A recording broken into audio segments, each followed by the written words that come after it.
Tayo ngayon ay sasagot ng Halo Trivia Quiz. So, hindi ko lamang sagot dito. So, maaring magkamali ako sa lahat ng tanong. Alright. Today is the feast day of which saint as the doctor of the church? Dali nito. Saint Augustine of Hippo. Day is August 28. What is the title of Saint Augustine's famous autobiographical work? Confessions, of course. So far, so good. During the time of inner turmoil, where did St. Augustine hear as a voice saying, "Take and read," prompting him to pick up a Bible and read the first passage he saw? Hirap. Saan kaya? Sorry ah.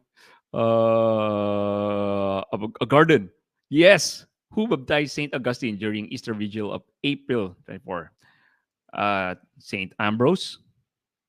Yes. Isa na lang. Mapa-perfect na natin. What is the name of the heresy that Augustine strongly opposed, which denied original sin and the necessity of divine